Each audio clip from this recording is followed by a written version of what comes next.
Welcome friends. दोस्तों, जिस तरह से आप सब देख रहे हैं कि जिस तरह से दोनों देशों के बीच में टैरिफ पे टैरिफ लगाने की बात की जा रही है, तो उसी के तहत जो यूनाइटेड स्टेट की टीम थी वो इंडिया में जो विजिट करने वाली थी उसको स्थगित कर दिया गया है। आइए काफी कुछ जानने को मिलेगा इस वीडियो में, जैसा कि आप न्यूज में भी देख सकते हैं। The United State has been pressurised India open the agriculture and dairy sectors. मतलब अमेरिका के द्वारा जो प्रोसाइज किया जा रहा है, मतलब प्रेशर बनाया जा रहा है कि आप जो है वो हमारे मार्केट को इंडिया में इजिली एसेस दे दें, ताकि हम एक्सपोर्ट कर पाएं डेयरी मिल्क से रिलेटेड, एग्रीकल्चर इक्विपमेंट के रिलेटेड और जो भी फर्टिलाइजर सब है।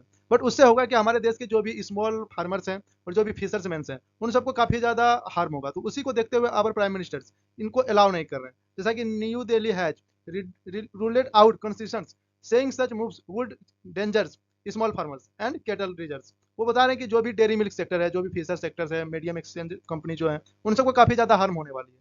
तो मैं इसको अलाउ नहीं कर सकता हूँ। जिस तरह से इन शॉर्ट में बताया गया है, US impose 50% tariff India exports am the tensions over Russia ties. वो बता रहे हैं कि जो रशिया और यूक्रेन का वार चल रहा है उसके तहत जो इंडिया इनडायरेक्टली रशिया को हेल्प कर रहे हैं उसका क्रूड ऑयल खरीद के, तो उससे रशियन इकोनॉमी बूस्ट हो रही है और उसका ये पैसा जो है वो यूक्रेन वार में इन्वॉल्व कर रहे हैं इनडायरेक्टली। और इसी को लेकर 25% का टेरिफ अगस्त में लगा दिए थे, और एक्स्ट्रा पेनल्टी जो है वो भी 25% लगाने की बात की है। तो टोटल मिला के 50% का जो टेरिफ है वो इंडिया के ऊपर अभी है।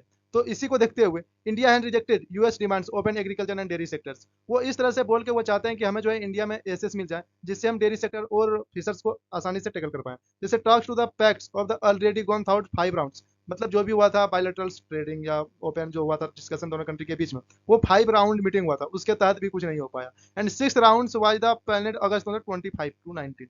मतलब जो 6 राउंड का मीटिंग था वो 25 अगस्त को होने वाला है और वो 29 अगस्त तक चलने वाला है। देखते हैं उसमें क्या होता है। और उसमें भी यही सारा बात किया जा रहा है कि मतलब जो डेयरी मिल्क है इंडिया के अंदर एग्रीकल्चर फार्मर से, उनको मुझे एसेज दे दिया जाए। बट मुझे लगता नहीं है कि इस तरह से कुछ भी होने वाला है, क्योंकि the difference with the reschedulings comes with the Washington have imposed fresh penalties on India. वो चाह रहे हैं कि एक न्यू तरह से जो पेनल्टी है वो लगा दिया जाए, जिसके बाद से इंडिया के ऊपर काफी ज्यादा प्रेशर बन जाएगा और उनको इस डील को लेके मानना ही पड़ेगा। और उनका मेन पर्पस ये है कि आप जो इंडिया से क्रूड ऑयल और डिफेंस इक्विपमेंट खरीद रहे हैं इंडिया के लिए, उसे आप खरीदना बंद कर दें। आपका जो झुकाव रसिया के प्रति ज्यादा है उससे थोड़ा मतलब वेस्टर्न कंट्री की तरफ ज्यादा कर दीजिए। हालांकि जो भी वेस्टर्न कंट्री की तरफ झुकाव है तो उसके ऊपर भी टेरिफ लगाया गया है। जिस तरह से यूरोपियन यूनियन पर 15% का टेरिफ लगाया गया है और जापान पे भी 15% का टेरिफ लगाया गया है, जबकि जापान की सुरक्षा का सोवरेनिटी का जो सवाल है वो तो ऑलरेडी यूएस उठा चुके हैं, बट उसके ऊपर भी 15% का टेरिफ लगाया गया है।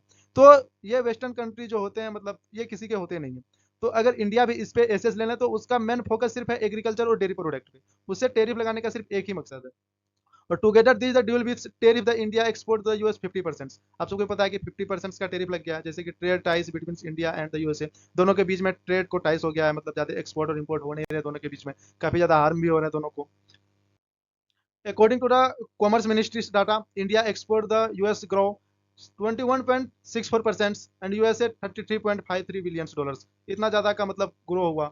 12.33% USA 17.41 billion during April July to August. अप्रैल और जुलाई के बीच में जो 2025 में है, उन दोनों के बीच में इतना ज्यादा लॉस देखने को मिला, क्योंकि दोनों के इंडिया का जो ट्रेड है वो यूएस के साथ वो सरप्लस में। सरप्लस का मतलब ये होता है कि अगर जो भी यूएसए से इंपोर्ट कर रहे हैं इंडिया वाले, या इंडिया से जो भी एक्सपोर्ट हो रहे हैं, तो उन दोनों के बीच में जिस कंट्री का एक्सपोर्ट ज्यादा होता है उससे सरप्लस माना जाता है। तो इंडिया का यहीं पे सरप्लस हो रहा है। But Donald Trump announced extra 20% 25% tariffs. वो बोल रहे हैं कि मतलब मैं इसके ऊपर पेनल्टी 25% लगा देता हूँ। बट वो धमकी तो इतना दे रहे थे कि हम 500% का भी टेरिफ लगा सकते हैं, क्योंकि अप टू जो होता है वो 1 से लेकर 500% तक भी हो सकता है। तो वो डोनाल्ड ट्रम्प अप टू बोले थे अपने स्पीच में मीडिया के सामने। तो बट अभी तक तो 50% का टेरिफ लगाया गया है, और वो जो मीटिंग होने वाले हैं 25 to 29 अगस्त, देखते हैं उसमें क्या होगा। 6 राउंड का जो मीटिंग है, Modi is standing like to work against the harmful policy. वो बता रहे हैं कि जो भी पॉलिसी इंडिया के खिलाफ होगा, हमारे फार्मर के खिलाफ होगा, हमारे फिशरमैन के खिलाफ होगा, हमारे कैटल रिसर्चर्स के खिलाफ होगा, उसको हम कभी एक्सेप्ट नहीं करेंगे, चाहे उसके लिए कुछ भी हो जाए। वो प्राइम मिनिस्टर मोदी जो है वो 15 अगस्त को रेड फोर्ट पे खड़े होकर जो उन्होंने भाषण दिए हैं, वो स्वदेशी मूवमेंट को पुशअप करने की कोशिश कर रहे हैं। वो बोल रहे हैं कि आप लोग स्वदेशी प्रोडक्ट को ज्यादा कंज्यूम करें, ताकि हम लोग किसी अदर कंट्री पे ज्यादा डिपेंडेंस ना रहना पड़े, क्योंकि जिस तरह से पूरे वर्ल्ड में अनसर्टेनिटी चल रही है, एक कंट्री दूसरे कंट्री से लड़ रहे हैं, तो इस माहौल को देखते हुए सब कंट्री अपने आप में सेल्फ सफिशिएंट बनने की कोशिश करते हैं। आई होप मैं इस वीडियो में आपको काफी कुछ सिखा पाया। थैंक्स।